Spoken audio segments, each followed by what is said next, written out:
Hey guys, it is time to talk about the best books I read in 2025.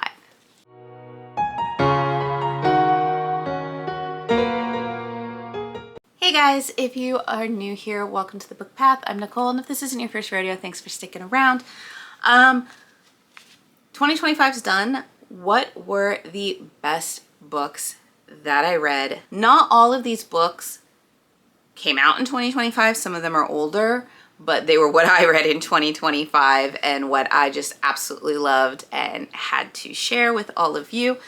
I'll go ahead. I'm not going to talk too much about each book, but I will let you know a little bit of what I loved about it and also the month that I read it, so that if you want to know a little bit more about it, you can go to that month in my videos and find it there. Some of them might have their own video review as a new release, so I will let you know.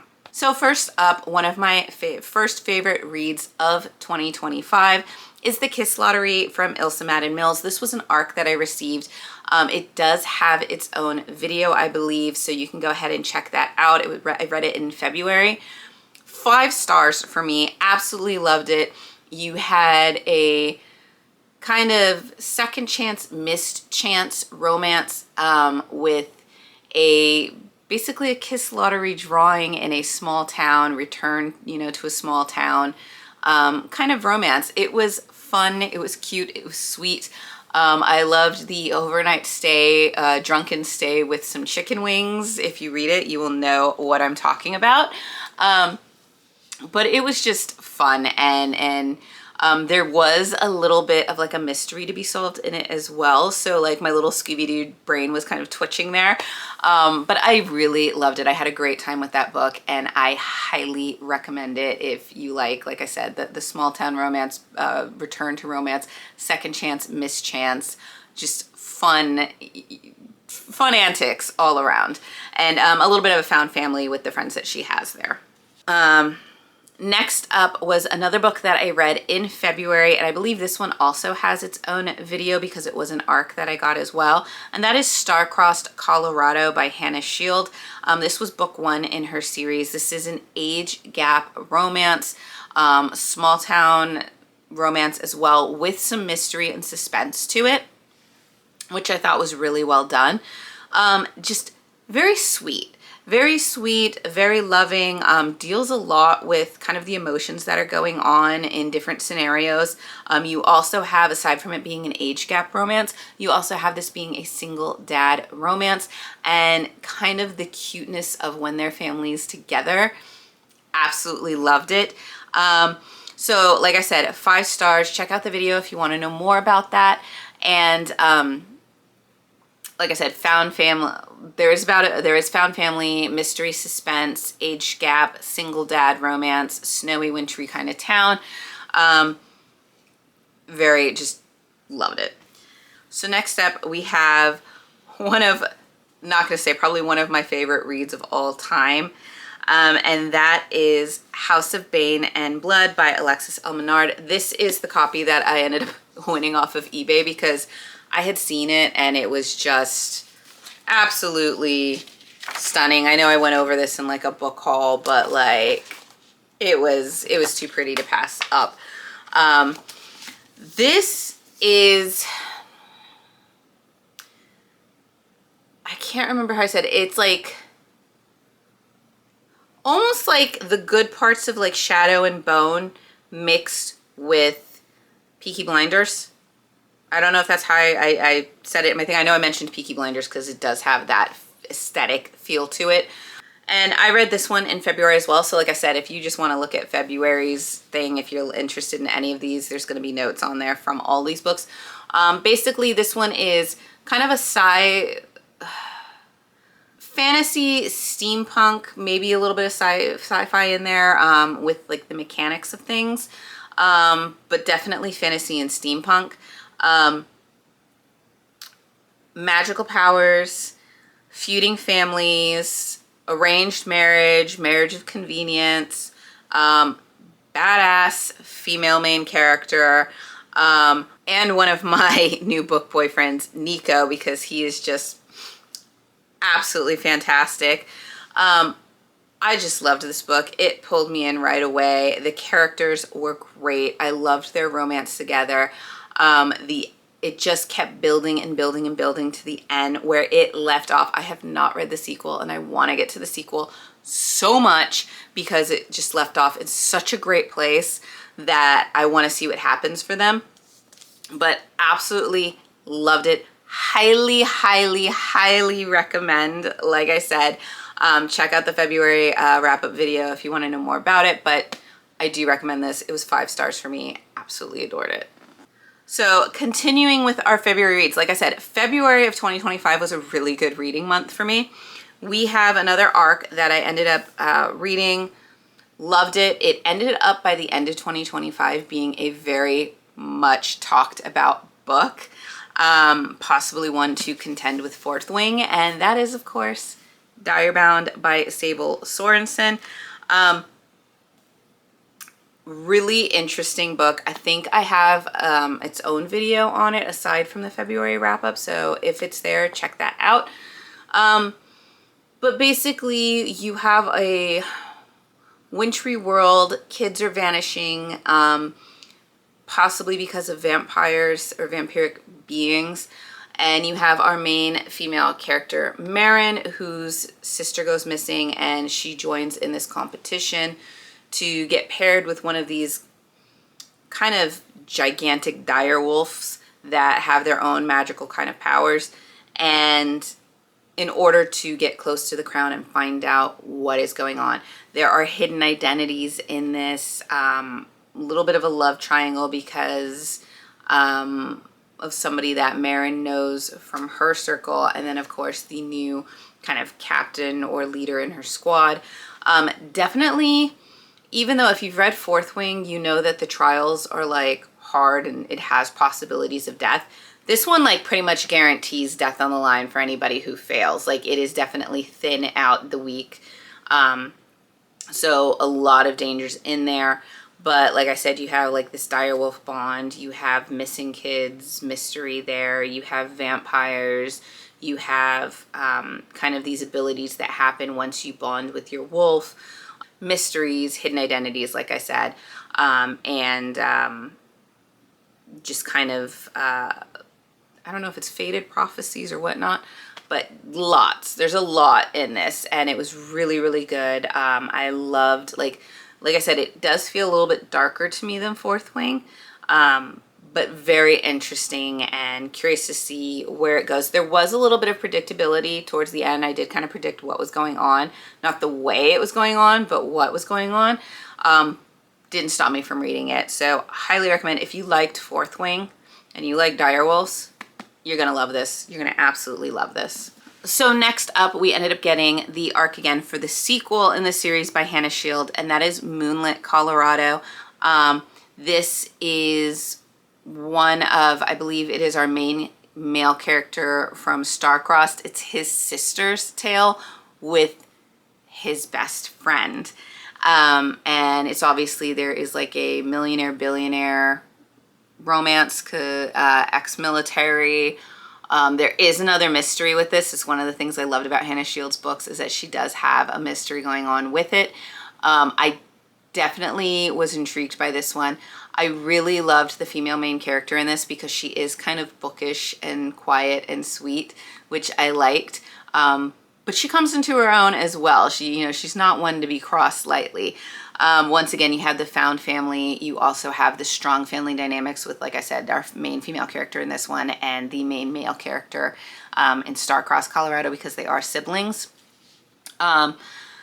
Lots of sweetness as well in the romance. These are really good romances. Some spice involved in them as well. I gave it 5 stars, so definitely check it out. I can't remember if it has its own video in April. If it doesn't, go ahead and check out April's wrap-up for more info on this book. But like I said, I highly recommend for all those wonderful little tropes and tidbits I just named. So next up, I own these books, but I have since lent them to somebody, so I don't have them on me. But both of these I read in May when I tackled Emily McIntyre's kind of twisted fairy tales retellings, and that was Hooked and Hexed by Emily McIntyre in her series. Hooked was first in the series, and that is basically your Peter Pan Captain Hook retelling with a little bit of a spicy mafia twist.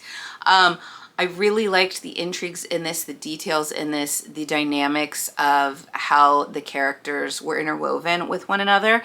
I liked that Wendy is kind of thought to be this weaker girl, but really she's got some strength to her that's a very quiet strength, but it's there. I just really got hooked into the story from the start. I liked the kind of underground dealings that were going on, the mystery of it there. I really liked Hook as his character, but then again, I love Hook in Once Upon a Time too. So yeah, but definitely loved the storyline here, loved the romance. Obviously, this is a spicy series, so go with that, but it's one of the better retellings that I've read, so 5 stars on it. And then we also read the last book in the series. I mean, we read the whole series, but we also read Hexed, which was a kind of Little Mermaid retelling. Loved it. Once again, you have this mafia world. You have a kick-ass main female character, and you have all these different kind of plans and subterfuge and spying and hidden agendas, and that just really kept me invested with it. I loved reading these stories because if you've read the original tales or you've seen like the Disney movies, I mean, you don't have to have read the originals. You could probably get away with it if you've seen the Disney movies. The little tidbits that make their way into these books that let you know which fairy tale it's based off of were just done so extremely well throughout the whole series. But like I said, Hooked and Hexed were just my favorites out of the series. I think I did a series review on these books in the month of May, so you can go ahead and check that out as well for my review, not just on these two, but on the other books in this series. But highly recommend this series if you like spicy fairy tale retellings. It's definitely a series worth investing in. Also in May, we ended up reading Bound by Her by M.Z. Ryland. This was an arc that I got. It was interesting because this is the first book that I've ever really read where you kind of had a female dominatrix as your main female character. It's not something that I had ever read, not something that I would actually really go and pick up, I wouldn't have thought. But the way that the story was told with this kind of main female character being in the line of work that she is, while also being a member of this like secret mafia type family, was really intriguing. And the way that she runs her business, I thought was really interesting. And the world that she kind of creates and the rules she kind of creates, and you basically have it to where she's trying to secretly separate herself from this mafia world and be on her own and run her business the way she wants to and just be away from it all. And you have this guy who is the son of one of the other families, and he's just kind of like your rebel, your playboy, getting into mischief with his 2 best friends, and him and his 2 best friends are also in a kind of 3-way relationship with each other. And basically it comes to pass that a bargain is struck between our main female character and the father of this boy. I don't want to say boy because that makes him sound young. He's a man. He's a young man. But the father, and it's kind of got to a point where he is not necessarily selling, but he's giving her his son, who also demands that his 2 friends go along with him, to her employ, I guess you want to say, for a certain amount of time, and she needs to make them into their perfect subs. And if she can do that, she gets certain benefits, basically pertaining to some land in a will, I think it was.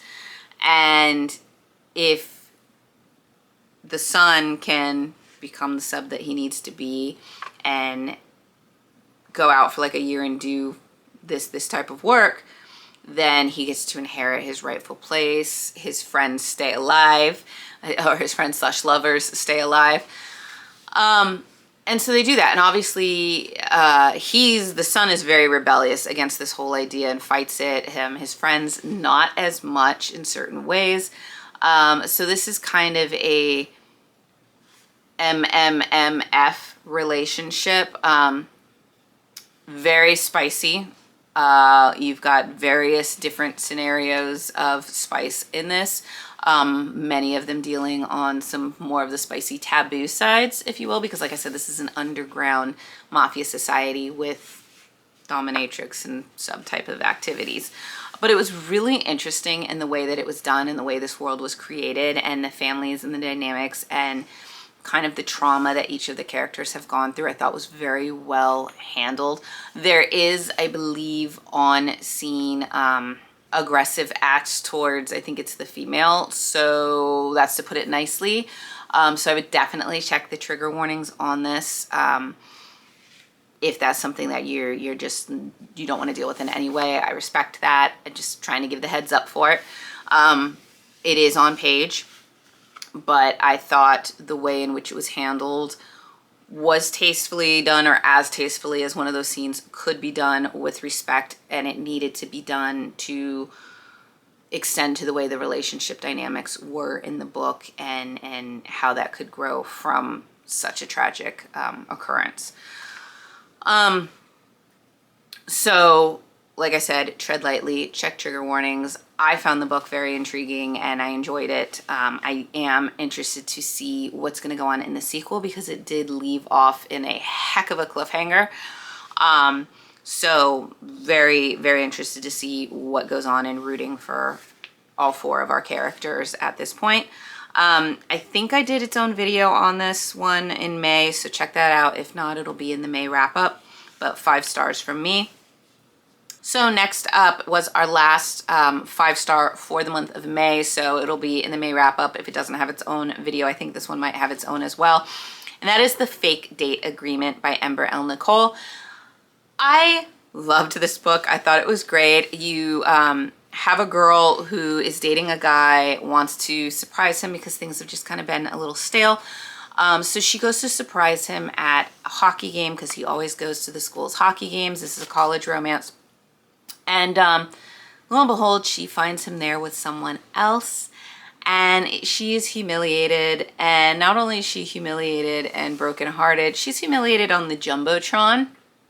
So everybody sees it, including the hockey team.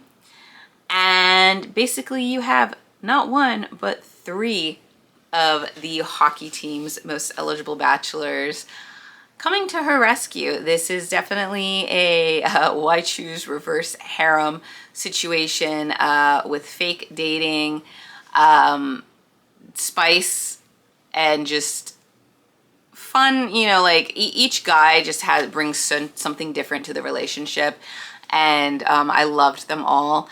And I loved how they made our main female character feel, and I really enjoyed it. I really enjoyed it. So highly recommend, like I said, fake dating, why choose reverse harem, little bits of revenge on this, and hockey sports romance.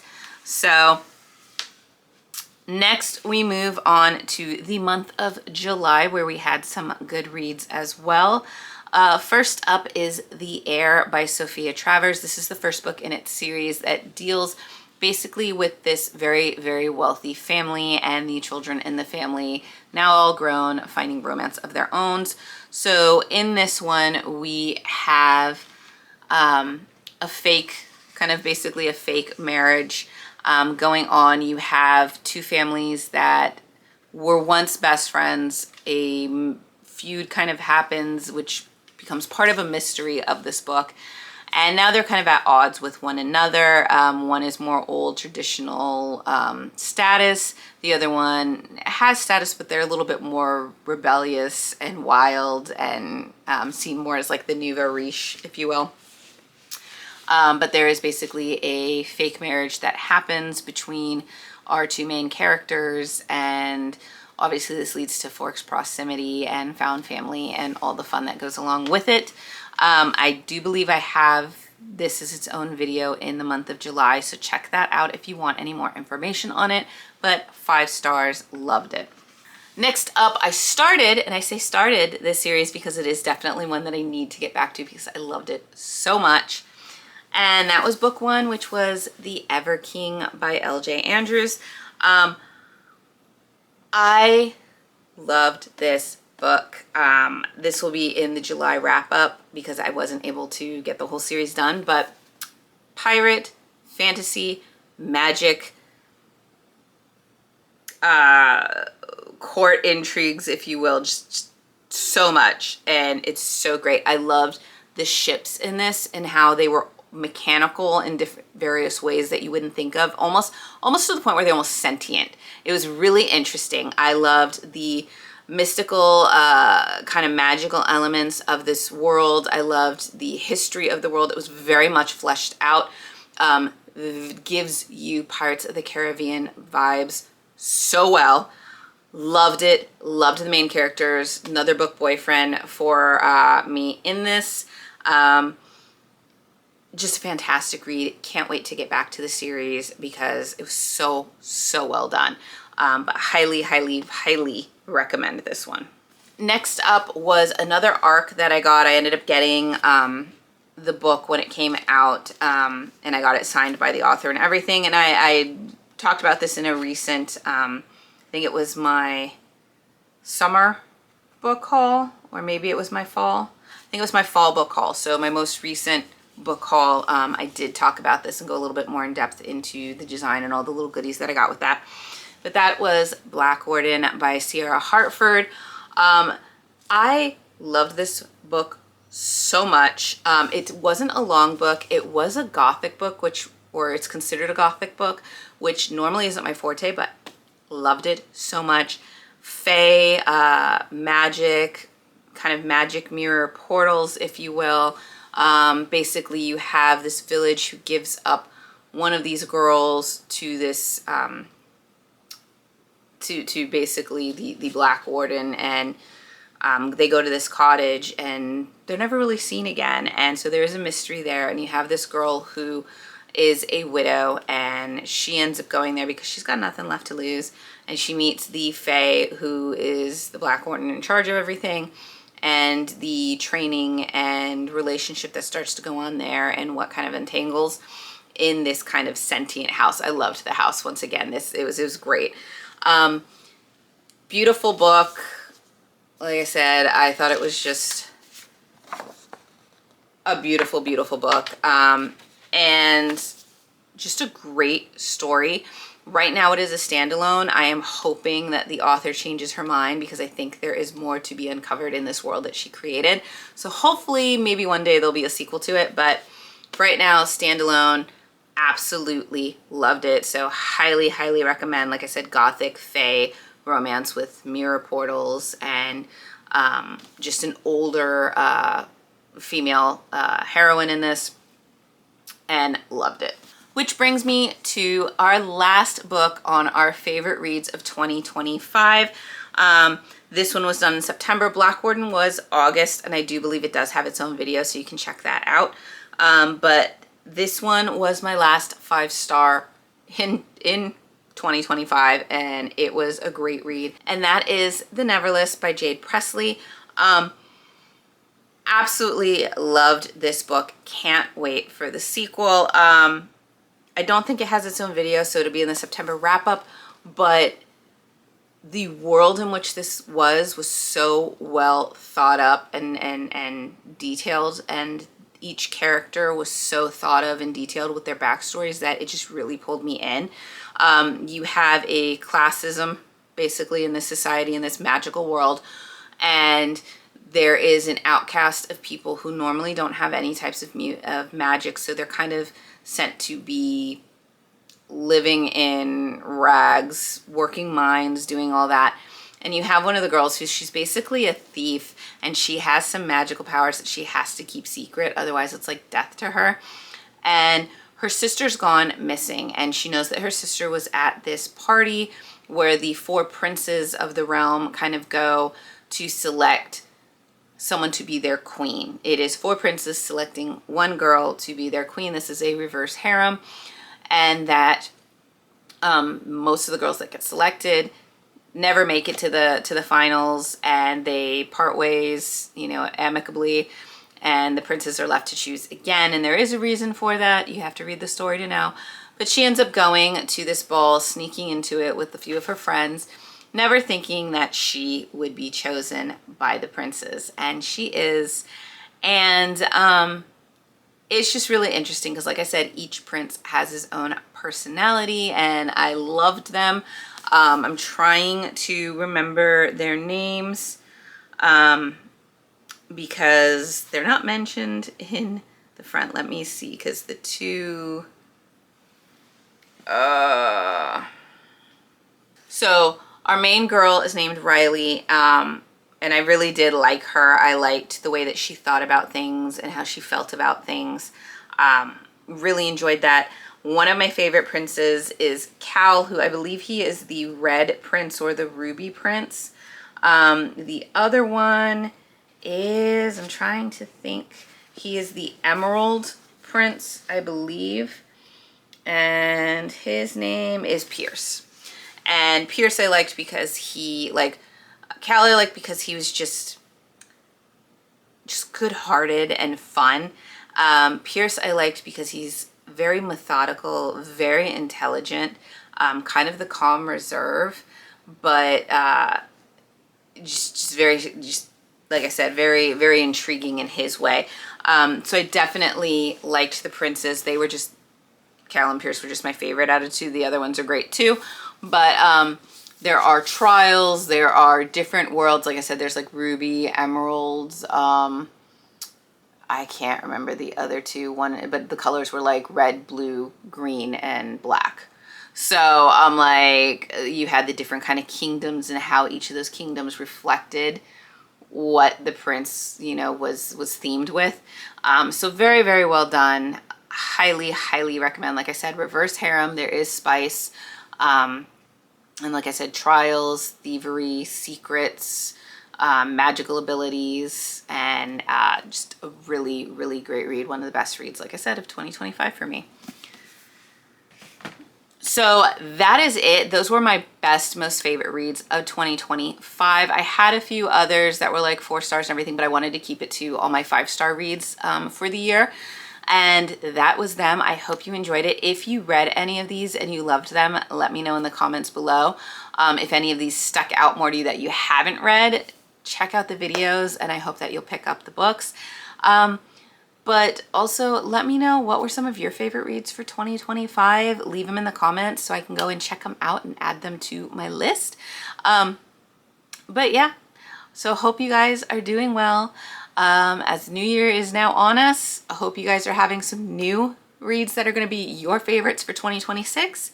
And I hope you stay warm, stay safe, stay healthy, stay hydrated. And I will see you guys in the next video.